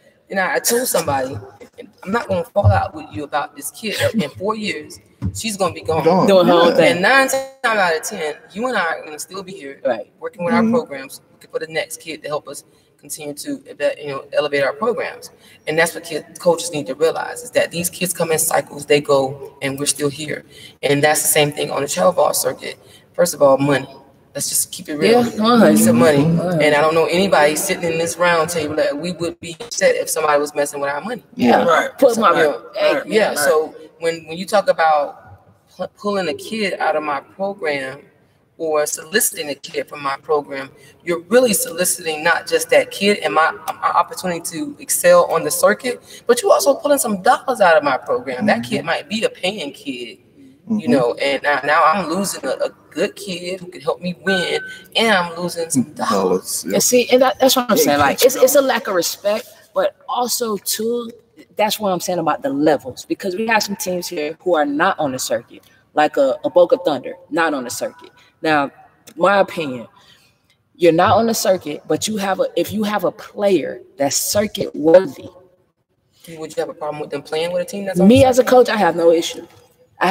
Because I'm all about the kid, but everybody doesn't think like that. That's the biggest issue. And I'm not saying that that's what is going on, but I'm just using that as a scenario. Everything that we bring up, the conversation is good, the dialogue is good, but adults don't think big picture as you should. Of course. As you should. And then when you get that coach that thinks big picture, you get, nobody wants to deal with you because it's, you think this or you do that. Let's exactly what Carla just said. If I know Carla needs to be on the circuit and she plays on a non-circuit team, you shouldn't feel any type of way that I talk to that parent or I talk to that kid, or I even talk to you as well and saying, hey, this is the problem. But they don't.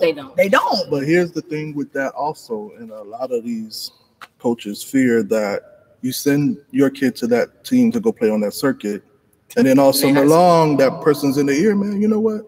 I think at my school you would do, and then now I'm losing a kid altogether. Oh, hold on, but we just switched the whole topic because now we're talking high school and. No, I mean, but I feel you. That's how they get in. I feel you. Together, and then. But you fear that, but then what's the betterment? If you got a kid that's circuit worthy, 9 times out of 10, those circuit kids don't move schools like that. They don't. They really don't. No, the circuit kids don't move. They don't move. Yeah. Now your role plays and stuff like that, they may jump, whatever the case may be. But again, what's the best situation? Because me and Carla had this conversation before with Scar as well. If the kid decides they go play for XYZ travel team and they used to play for this team over here, but that coach fits them and their playing style fits them and their high school fits them, who are you to get upset that they want to jump ship because that fits them? Yeah. That's not your role. They're gonna get the minutes. That's not your role. If Carla runs a certain offense that fits my style and I love how she coaches, how are you gonna get mad at me because I want to play for her? That's not you. Because I don't want to lose my kid. That's but that's what I'm saying. There's too much entitlement. There's too much entitlement. That's not your kid. That's my kid. Like, come on, that's still to me. That prime example. Sophia Jones plays for me at Cypress Bay. You think for one second I don't think there's coaches in her ear? You need to leave there and come here. This has been going on, I'm quite sure, since this girl got to Cypress Bay. Absolutely. Even before I got there. I think we've all had kids that fit that role. I got one of my kids now that played for me. She's in college right now at St. Thomas and is burning it up. But I know coaches was in her ear. Exactly. Come to this school. And like with me, that's one of the kids where I can say that's my kid. I'm gonna tell you why. Because the 2 years prior, freshman and sophomore year, when she was ineligible, and because we had issues with stuff, I was with her. I was in the trenches. She plays that junior year, and she gets on the cert. Everybody wants her now, but where were you at when that kid needed help to make sure she was right? Yeah. You know what I mean? So that's why I feel bad using that term, my kid, because I'm one of those coaches that's gonna. When I say my kid, Perry, I'm saying I'm the one.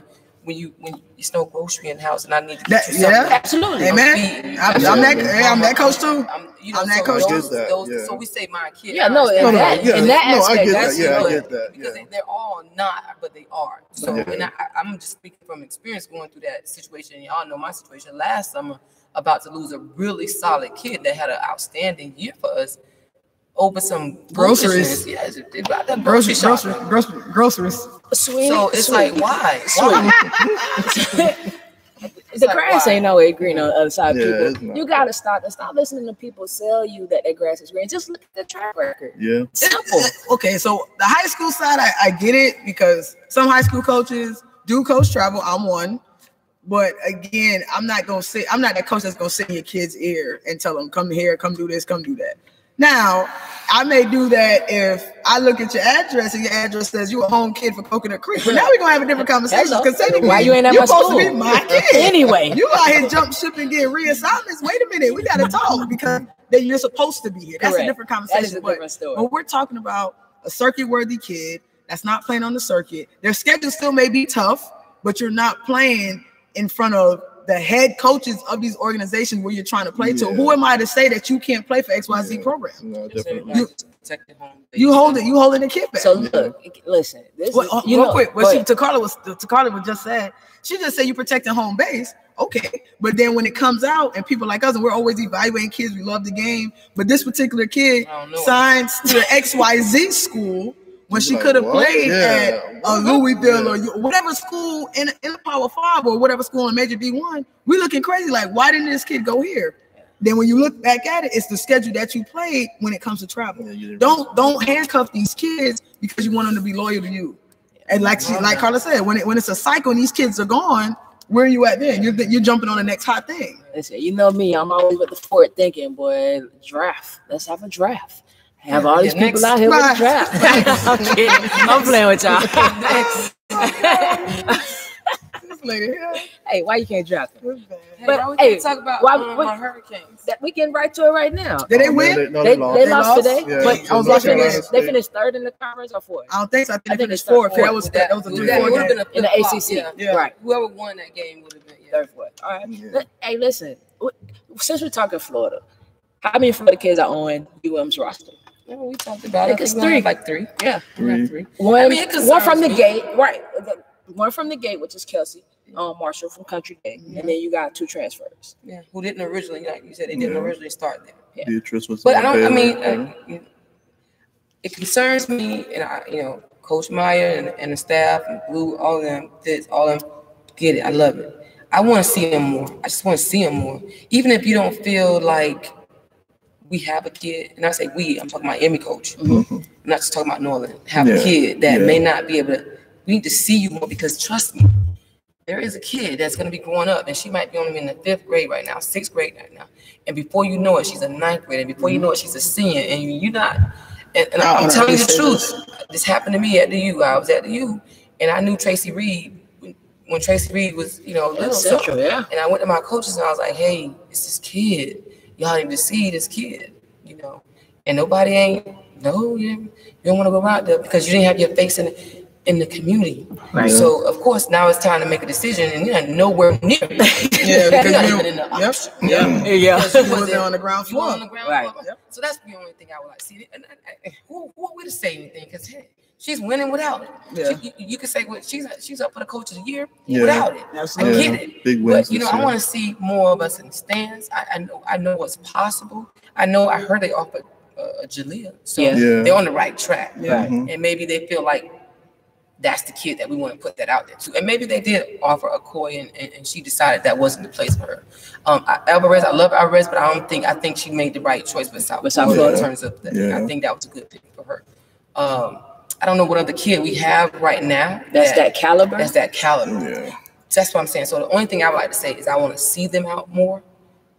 So that when that next kid come around, we're not in a battle with a FSU or South Carolina. I get the Kerrigan kid over at South Carolina. Kiki. That's a homegrown kid that we had right here putting in some work. Right from Flanagan. Right from Flanagan. So I would love to talk to Kiki and say, well, what made you choose to go to South Carolina over?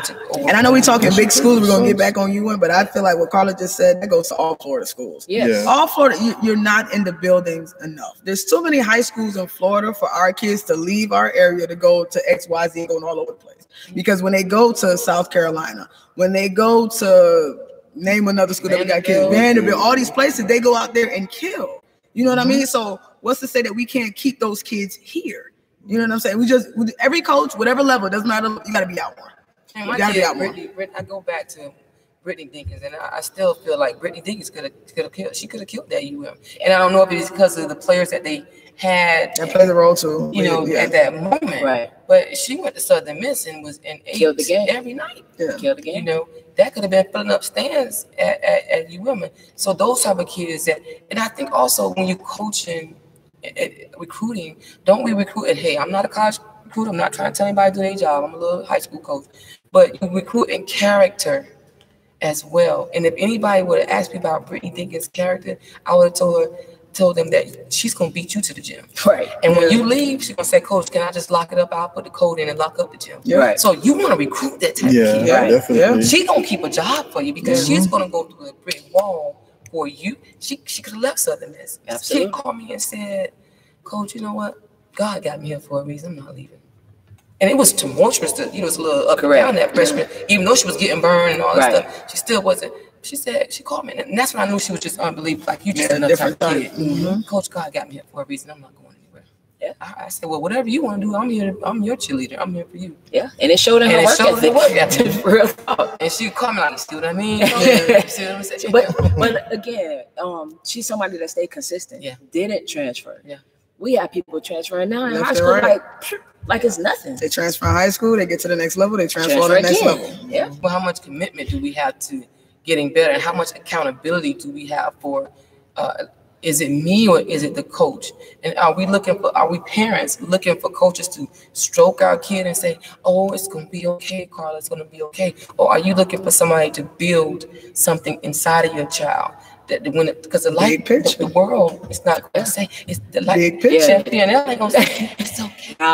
Lights off. Creeps out. So we have to look at that. And if I believe that if a coach is not tearing your child down to build them up, then you're in the right place. If that person is trying to tear my child down, I don't call for that. No, don't tear it. It's a way to coach somebody and bring out the best. Well, you coach them up. You don't tear them down. And then thinking, I don't need you. It's not the part. You're not God. You're not potter in the clay. Teach, instill, encourage, motivate, and go from there. And you'll get kids that'll go through a brick wall for you. Yeah. No, true story. That's very true. Very true. Anything else you guys have on you? Good luck. Yeah. Look. Go in that tournament. Don't get a good seed. I think it's next weekend or following weekend. They have the ACC. Next weekend. So good luck. How do you think they will fare in the ACC tournament?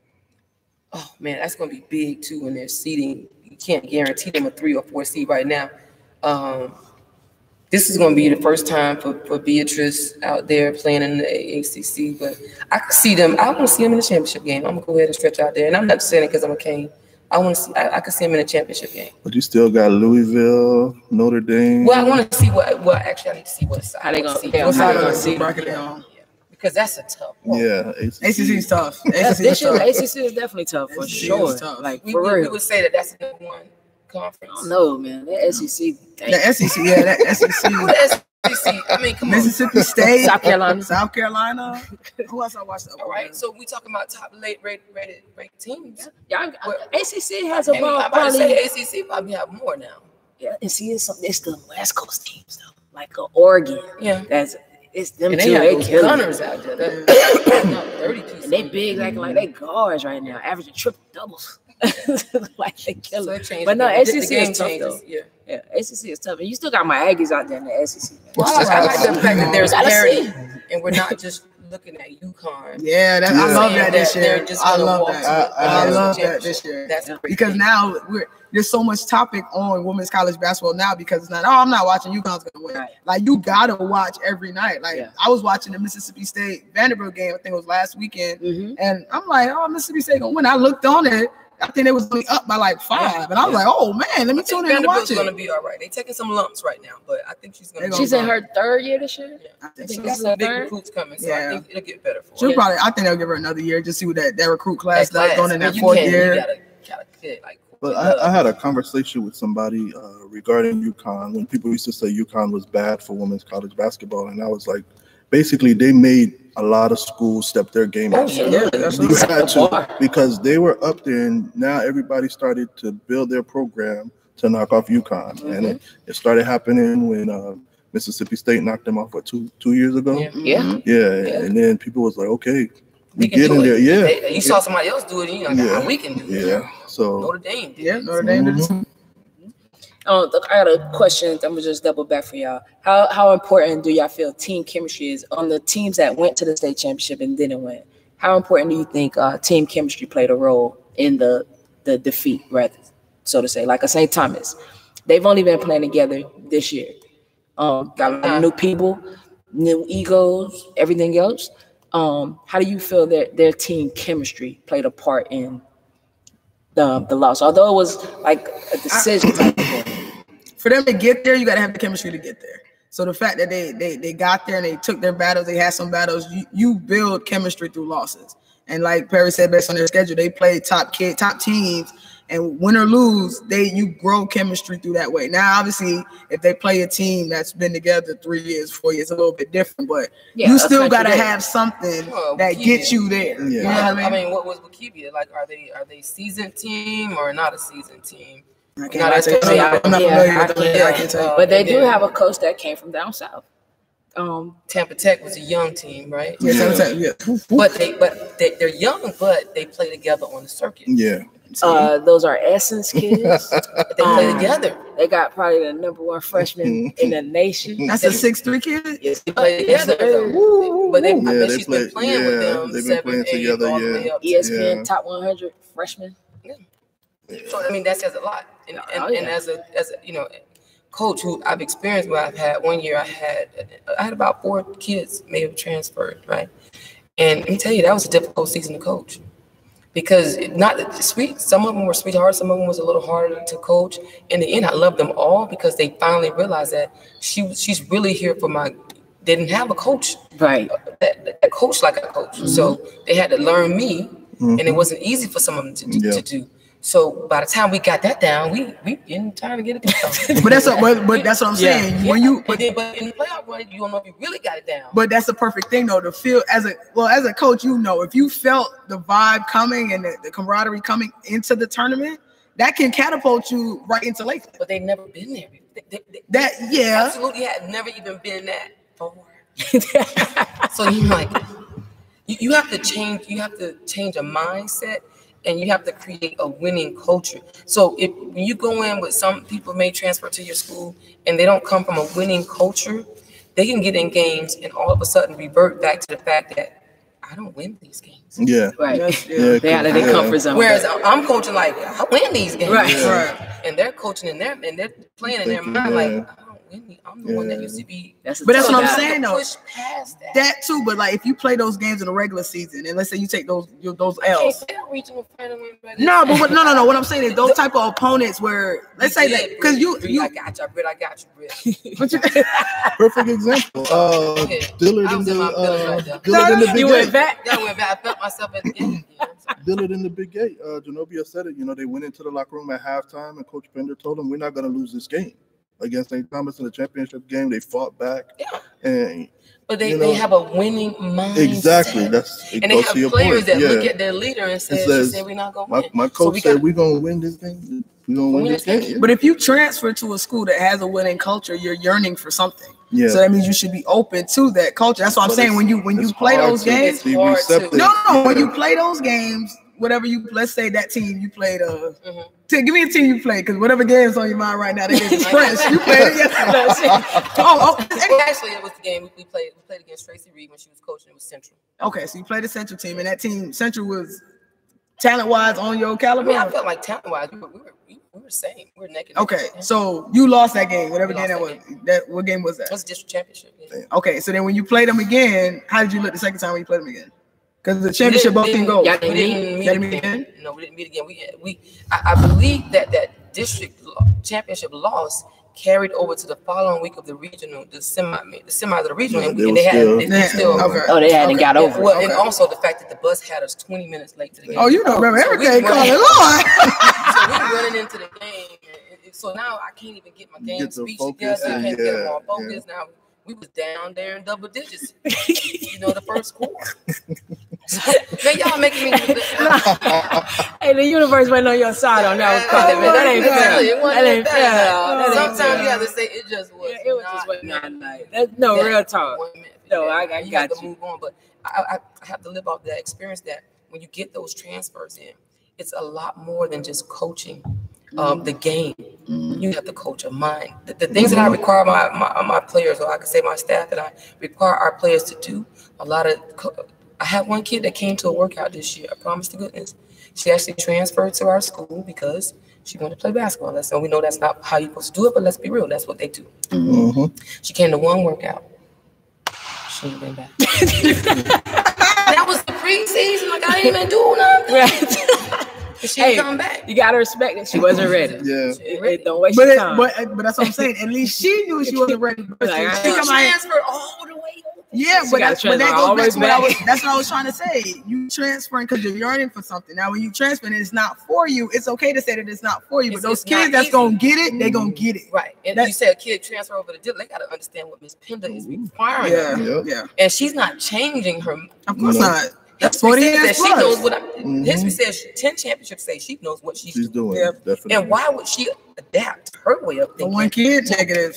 That's how I feel. I don't have 10 rings, but the fact that you've been successful. But that's any coach quality, because that's any coach quality. You go to Coconut Creek, I'm gonna tell you right now, I don't care where you've been. There's a certain way that's the standard that we had. There's a certain way that I am about certain things. That's not going to change. But you came here because before you transfer to any school, these kids are smart. They ask questions. They ask questions. What does Coach Carter do? What does Coach Carter do? What does Coach Takara do? They talk before they get here. So if you still get your background, you do your background check, and you still come, you know what you're coming for. And you know what to expect. That's what I was saying. Where those kids that went to St. Thomas, again, but see, the thing about it that makes it good was that was a team that the culture was building as well. So as you're trying to get the camaraderie is coming, the culture is coming. So you're kind of doing everything in one. You know what I'm saying? So, but you got kids that were hoopers. You got kids that when it came to rolling that ball out between these four lines, listen, I don't care what you got going on. I got that same thing going on, but we got the same common goal right now. Let's go to work. You know what I'm saying? So those type of that's a special situation. Versus when you're coming in, the culture's established, you're trying to find your niche within the culture. How do I fit? That's a different ball game. But when you're building everything in one, hey man, I feel like whatever they built during their 22, 25 regular season, carry them to Lakeland. That's honestly how I feel. I mean, honestly, for me, I look at it as when you have those talented, that caliber of talent, that's gonna carry you. That's what I was trying to get at. Yeah, it's just the talent. X's and O's and manage. That's a lot. You got to know X's and O's, and you have to be able to manage the talent. And I just got one thing about it, because I've watched St. Thomas play. This is no knock on Oliver, but he has a habit of calling timeouts for no reason. I don't know the method to his madness, but I've watched him call timeouts when he's had the momentum shift toward him, and he's called a timeout. I've seen it in the Nova game. You know what? I don't know the method to the madness, but I've seen every coach has their method to their madness. I am not one to critique his method or to say that is wrong. I always would advise any coach to just keep one in the pocket for just because and maybe situations. So I don't know why he has a pattern of doing that, and I'm not going to question it. One thing I always say, another head coach, because heck, you know how many times somebody probably say, I didn't know what the heck I was doing. That's all. It's always, we've all had that moment. I've never known. But I would just say, any coach coaching middle school, elementary, park, whatever you coaching, keep your little one time out in the pocket, just in case you get to that situation. Try to fight through maybe a little bit of run that you ride the wave a little bit. You know, and I watched UM today, and Katie, I thought she was going to call the timeout, and she didn't. She rode the wave a little bit. Let them play through a little bit. See, that's that. Because books I've read in different coaches, Hall of Fame coaches, that's that Phil Jackson approach. He doesn't call timeout when you get down and when you do something. He's going to see if you can figure it out. Now, if it gets to the point where I have to, then I call it. Because like I finished games and I got all 5 timeouts. Nah. Hey, listen. It depends, but again, it depends on the situation. It depends on the game. Now, every game isn't not like that. There's some games where you got to call, you got to X and O, you got to break it down. But there's some games where you're building camaraderie. That's why I say certain things are a little bit different. If I have a team where I know they're trying to gel and mesh, I can't call the timeout and be the one to gel it and mesh it for you. You've got to be able to figure it out. Now, if it gets to the point where I have to do my job, please believe I'm fully capable of doing my job, but coaching styles, things are different. I've seen him do that, and again, I don't know the method to his madness. Could have been anything, even to set up a press or anything. But I saw that as something that he consistently does. And sometimes that could be, like you said, that gelling thing where they don't know certain situations and what to do. So he may think he has to call a timeout to set the situation up. Whereas if you have a more experienced team, they've been together longer, they don't have to, because they know that in this situation we do that. But this is a newly formed team. They're still trying. And I don't care if we said they played in the Big 8, they've been to the game, they've never been to a state championship together. Yeah. So this is a first. Yeah. All these firsts. And so he's still trying to make sure that they understand what he wants. And sometimes we can almost overcome. They haven't gotten there yet. They don't know exactly what he wants them to do in that situation. So he calls a timeout, possibly. I've even seen Coach Rich at a state championship game and called a timeout. Just took him back to Hollywood with him. But he thought about it. I should have called a timeout. So I get both sides of that spectrum. No, he did. He took him back to Hollywood. Like had you on the floor and said, "Hey, T, gonna figure it out." I went on the court. We would figure that thing out. No, but and again too, I think kids have to. That's the IQ part of the game. So if you watch a film, like you said, that's the IQ part. How many of us are trying to raise these young ladies or young men basketball IQ? We're not raising their basketball IQ. We're letting them try to do these moves and and they have no basketball IQ for situations, timeouts, plays that they should do. There's only, I don't care how many baseline out of bounds plays you're gonna do. There are only so many options. You coming down this middle. Throw the ball back court. Hey, me, throw the ball back court. Shut down this layup. Don't give them the layup. And don't give them the corner three. The corner three. I don't care what line. And how many games everybody around the middle is like, it's coming right back. That girl go right to the corner. What? Time out. That's what you call the timeout. Let's talk about that. I just told you. Exactly. When you build your basketball IQ, you understand that. Yeah. When you watching the games, not just to be at the move, listen to what the commentators are saying. I tell my kids, if you watch games on TV, listen to what the commentators are saying, and also watch the strategy. This is how much time on the clock. Did they do this? Did they do that? We got to consider, because we've been here a long time. Every day. Oh, somebody did say travel basketball is all about the money. Steve, it's definitely about the money, Steve. They want to make $1. I mean, and I'm not knocking them. I get it. A lot of kids have gotten scholarships from it. I understand it. Like I said, I played it. It's totally different than, to me, when I played. We didn't have as many travel ball teams. It wasn't a business. We had one. We had Team Florida. I played on Team Florida. No, the whole state? The whole state. The whole state. And it was only 12 slots. See, that's different. And when I got out, we went out to Phoenix, Arizona, and it was a team for every state. Exactly. And we played against each other. So it wasn't all this business. You got to do this, that. But now, the world evolves. Yeah. We all find a way to make money doing something, and it's a business now. And you just have to look out for what's the best opportunity for you. Yeah. Hey, territory and this thing to turn it to the mafia. Yeah. It's some of our time. Like even somebody said real quick before we go, I was in regional run, and I'm getting text messages about trying out. And you know what I do? Yeah. Next. Don't talk to me right now. Like, respect the game. Respect it. Right. I get it. You're not playing right now. I get it. But let me finish. Let me finish. And I run a league and all that stuff, and I refuse to send anything out. And they won't hear anything from me till after this weekend is over about what y'all want to do for the spring or the summer in terms of your scholastic team.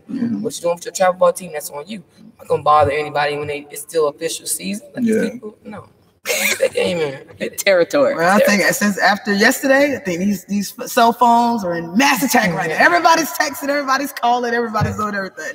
Hey, but listen, I need to know where you people are playing travel basketball. This is true because I'm following for the magazine. So let us know where you're playing at. What can they let you know at? What we email? You go to Sweet Rebound Magazine at gmail.com or catch us on Twitter, Sweet Rebound Mag, or Instagram, because on Twitter, they pretty much interact. Facebook, that's what our other group. Yeah, that's what the older group. Twitter where the kids at. Let us know. We want to know where you at. I need to come see. Yeah. We want to be able to evaluate properly. Exactly. All right, so that's it for us tonight. Thank y'all for tuning in. Catch y'all next time. Peace.